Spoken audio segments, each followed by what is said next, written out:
Palmeiras cede, se aproxima de acordo com o Red Bull Bragantino e vai fechar a contratação de Arthur. Vídeo de hoje do canal do Nicola traz todos os detalhes dessa história e fala também sobre mais um reforço no São Paulo, o uruguaio que vem do Fluminense. No vídeo ainda vou falar sobre as últimas do mercado, Copa do Brasil, quem se deu bem e quem se deu mal no sorteio da terceira fase. Por último, mas não menos importante, atualizações sobre o futuro de Gilberto, lateral direito do Benfica, Flamengo desanimado em relação a reforços, Juan Seco contratado pelo Vasco e o Neymar que se enfiou em mais uma fria. Antes de passar todas essas informações, deixa eu só me apresentar. Sou Jorge Nicola, jornalista esportivo e dono desse canal no YouTube com a missão de deixar você por dentro de tudo que está rolando com o seu clube do coração. Para não perder nada, só apertar o botão vermelho de inscreva-se, ativar as notificações e se curtir o vídeo também deixar like. Combinado? Bora contar que todo esse conteúdo é um oferecimento de 1xBet, a casa de apostas esportivas que sempre tem uma boa aposta para você. E já dá inclusive para você começar a palpitar em relação a Libertadores da América. Fase de grupos e a primeira rodada com brasileiros tem, no dia 4 de abril, Alianza Lima e Atlético Paranaense, Independente Medellín Internacional, Alcas e Flamengo, Bolívar e Palmeiras, Sporting Cristal e Fluminense, Atlético Mineiro e Libertad. Grande chance de todos os brasileiros saírem com vitória. E você, como é que vai apostar? Para participar é super simples, é só pegar o link que está no comentário fixo, faça seu cadastro agora mesmo na 1xBet e não esqueça de usar o cupom Nicola para ter direito a 100% de bônus em cima do valor do seu depósito. Combinado? Bora começar o vídeo com o tradicional giro de notícias. A primeira informação é de que o chefe de captação do Corinthians até a semana passada, o Alisson Marins, é pretendido pela CBF. O pessoal no Rio de Janeiro estuda planos para alguém que tem excelente trabalho nos tempos de Corinthians, com o descobrimento de vários jogadores. O Alisson Marins deve ser convidado para ocupar um cargo relacionado às seleções de base. Quero falar também sobre a minha Portuguesa, a Lusa, que anunciou há instantes a renovação de contrato do zagueiro Bruno Leonardo, um dos poucos que se destacaram durante o Paulista da Série A1.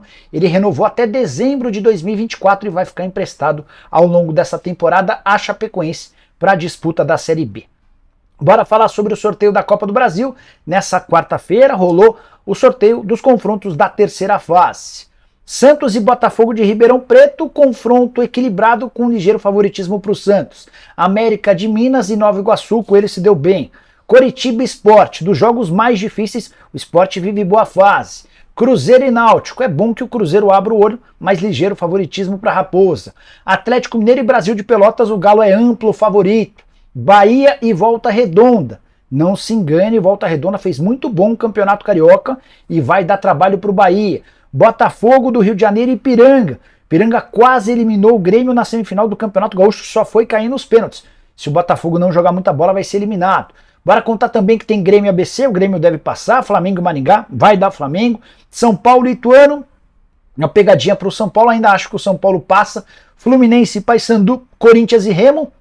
O Fluminense e o Corinthians enfrentando os grandes do Pará, acho que passam os clubes do Rio e de São Paulo. Tem ainda Internacional e CSA, da Inter, Fortaleza e Águia de Marabá, Fortaleza se deu muito bem no sorteio, Atlético Paranaense, CRB, Palmeiras e Tombense. Não vejo surpresas nesses últimos confrontos. E você, quem vai passar nessa fase de terceira fase? Lembrando que todo mundo que participa dessa atual fase tem 2 milhões e 100 mil reais garantidos. Aqueles que chegarem às oitavas de final vão embolsar mais 3 milhões e 300 mil reais, prêmio pago pela CBF. Quero contar para você agora sobre o futuro do lateral direito Gilberto, 30 anos de idade, pertence ao Benfica, tem contrato longo até 2025 e foi especulado recentemente no Flamengo e no Atlético Mineiro. O empresário dele, o Alan Espinosa, deu uma entrevista à Rádio Antena 1 para falar sobre a possibilidade de retorno. Dá uma olhada na frase, abre aspas. A intenção é renovar. O Gilberto está 100% focado em ganhar um título muito importante como o português e também, quem sabe, a Champions. Há algumas situações no Brasil, mas nem sequer falamos disso. Ele me diz que está concentrado no Benfica e quer muito ser campeão. Só não entendi a parte da frase em relação à renovação de contrato. Alguém que tem vínculo até 2025 vai estender esse contrato por quê? Só para lembrar, o Gilberto tem sido reserva e utilizado em jogos ocasionais. Bora falar agora sobre o Flamengo. Marcos Braz não demonstrou muito otimismo depois do sorteio da Copa do Brasil. Nada a ver com um confronto, mas sim em relação a reforços. Ele conversou com o pessoal do GE e disse o seguinte: hoje é quarta-feira, É muito difícil ter alguma alteração em relação à contratação até sexta, que é para nós a data principal. Janela de inscrições só se encerra de segunda para terça-feira da próxima semana, mas o Flamengo entende que para não correr o risco de perder a inscrição do atleta, precisa ter um acerto com esse jogador até sexta-feira. Os nomes mais falados do Ângelo, do Santos e do Uribe do Porto não serão contratados nessa janela. Inclusive o Flamengo já desistiu da contratação do Ângelo. Em relação ao Uribe, há um acerto com o jogador, embora a esposa dele prefira dar continuidade à vida na Europa. O Uribe tem contrato com o Porto até 30 de junho, nem se cogitou a possibilidade dele chegar antes. O que eu quero dizer com tudo isso? Grande chance de o Flamengo ir para o restante do primeiro semestre sem mais contratações. A próxima janela só reabre em 3 de julho. Bora falar agora sobre o Vasco da Gama, que acertou nas últimas horas a contratação de Juan Seco, atacante de 21 anos de idade e é centroavante. Tem sido muito pouco utilizado no Santos e chega ao Cruz Maltino um empréstimo de R$500 mil até o fim da temporada.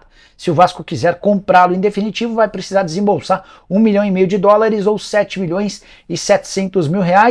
O Juan Seco, que era uma boa aposta no Santos, ainda não conseguiu se firmar no time profissional, 37 partidas e 5 gols desde que subiu, chega para ser reserva imediato do Pedro Raul.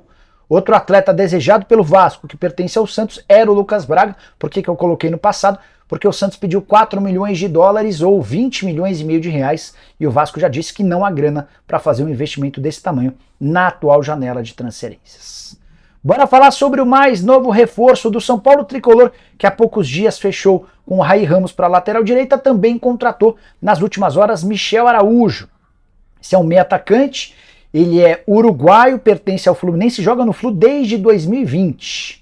Já havia sido emprestado a um clube dos Emirados Árabes nesse período, na atual temporada só entrou em campo em 3 vezes. Temporada passada também de poucos jogos, 10 partidas, 2 gols e 3 assistências. Perdeu pouco espaço que tinha em 2023 depois das contratações do Lima e do Pirani. Jogador que seria encostado, estava em negociações avançadas com o clube do Uruguai. O São Paulo recebeu a sugestão e encaminhou ao Rogério, que aprovou. Michel Araújo chega por empréstimo até o fim da temporada, sem custos. O São Paulo assume só 100% dos salários. Não se trata de um salário alto. Jogador que já pertenceu ao Racing do Uruguai, foi lá que ele surgiu. Tem qualidade para atuar pelo lado do campo. Não é um meia centralizado, aquele meia organizador. É um meia que joga pelas pontas, até porque não tem muita velocidade, mas tem muito drible. Jogador de boa qualidade no 1 contra 1, e é baseado nisso que o Rogério Ceni acabou por aceitar a sua contratação. Temporada em que ele mais defendeu o Fluminense foi justamente a primeira de 2020, com 40 partidas disputadas. O São Paulo que ainda tenta as contratações de Bernardo Chapo, zagueiro do Ituano. A curiosidade é que São Paulo e Ituano se enfrentam na Copa do Brasil. Isso não deve ser um empecilho para a negociação. O que o São Paulo ainda precisa para contratar o Bernardo é apresentar garantias bancárias ao Ituano. Outra tratativa é com o Jamerson, lateral esquerdo do Guarani. Pouquinho antes de gravar o vídeo, conversei com uma fonte no Bugre e ela assegurou que ainda não há um desfecho em relação ao futuro do atleta. Bora com a grande novidade da quarta-feira. Arthur será nas próximas horas jogador do Palmeiras. Contei para vocês na terça que ainda não havia acordo. O Thiago Escuro, que é CEO do Red Bull Bragantino, havia me garantido que havia uma diferença grande entre os clubes. Pois nessa quarta pela manhã o Palmeiras mudou a sua proposta, aceitou a última contraproposta do Red Bull Bragantino e encaminhou o acordo. Bora contextualizar toda essa história, primeiro só resgatando uma informação que o Ronaldo Giovanelli deu no programa da TV Bandeirantes nessa quarta-feira. O Ronaldo chegou a dizer que o Cruzeiro estava dando um chapéu no Palmeiras para ficar com o Arthur. Não existe essa história, fui checar com os dois clubes, o Cruzeiro não tem 8 milhões de euros para contratar o jogador. Voltando à negociação entre Palmeiras e Red Bull, Palmeiras havia oferecido na semana passada 8 milhões de euros, o Red Bull respondeu que quer 10. Palmeiras sugeriu 8 milhões de euros fixos mais 500 mil euros em bônus. Red Bull respondeu que topa os 8 milhões de euros fixos, mas quer 2 milhões de euros em bônus. E ainda exige 10% do valor de uma venda futura. Na manhã dessa quarta-feira, Anderson Barros, dirigente palmeirense, procurou os dirigentes do Red Bull para dizer que o clube topa esse acordo. Então o negócio está fechado em 8 milhões de euros, que hoje equivalem a mais ou menos 45 milhões de reais, mais 2 milhões de euros em bônus atrelados à performance do jogador com a camisa alviverde. O Red Bull fica com 10% do valor de uma venda futura. Quero acrescentar mais uma informação importante e exclusiva. Todos os tributos da negociação serão pagos pelo Palmeiras. O Red Bull exigiu que essa compensação de 8 milhões de euros fosse líquida, livre das tributações. Palmeiras concordou e o negócio está muito perto de ser fechado, agora sim, com troca de minutas de contrato, aquela coisa que envolve advogados. Assim que tiver tudo ok, o Arthur passa por exames médicos e se integra ao elenco alviverde, segundo reforço do Palmeiras, que havia anunciado nessa terça-feira Richard Rios, volante contratado do Guarani por 6 milhões de reais, equivalente a 60% dos direitos econômicos. Bora fechar o vídeo para falar sobre o Corinthians e mais um problema relacionado a dívidas. Do William Monteiro Alves, que vive batendo no peito para dizer que está tocando uma administração espetacular do ponto de vista financeiro, de quitação de dívidas, deve ter se surpreendido com a notícia da Gazeta dessa quarta-feira, que dá conta de que a prefeitura entrou com uma ação na justiça contra o Corinthians, cobrando 8 milhões e meio de reais pelo não pagamento do IPTU sobre o Parque São Jorge, a sede social do Corinthians. Esse IPTU não foi pago em 2022, de acordo com a prefeitura. O valor original seria de 5 milhões e 900 mil reais.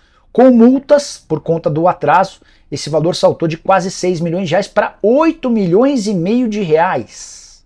O Corinthians promete recorrer dessa cobrança, vai se explicar na justiça e vai tentar adiar o pagamento. Vale a lembrança de que prefeitura e Corinthians já debatem há muito tempo nos tribunais por conta de uma rua onde o Corinthians sempre utilizou um estacionamento, uma rua que dá acesso ao Parque São Jorge, e essa disputa, inclusive, é uma disputa de muitos milhões de reais.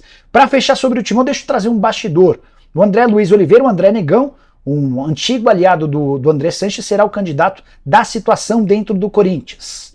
Ele é um cara muito popular no clube, mas mais recentemente, por conta de apoio de 3 figuras do clube, ele acabou perdendo uma série de votos dentro do clube social. Em especial, aquele que mais causa distanciamento do André em relação aos sócios é o Ricardo Francisco, que é gerente administrativo, alguém de pouco trato com os sócios e que causa rejeição à candidatura do André Luiz, ou André Negão, como queiram. Silvio Romualdo e Eduardo Cagiano também tem uma pequena resistência, bem menor do que a do Ricardo Francisco, mas também estão causando uma dispersão nos votos do André Negão. Estou curioso para saber como é que ele vai administrar essa situação em busca da votação que lhe garanta o direito de substituir o Duílio Monteiro Alves a partir de janeiro do ano que vem. Você já imagina que a eleição vai ser das mais pegadas. O Corinthians tem tido eleições bastante equilibradas nos últimos tempos. Você curtiu o vídeo? Deixa like, se inscreve no canal. A gente se encontra assim que surgir notícia. Abraço, tchau!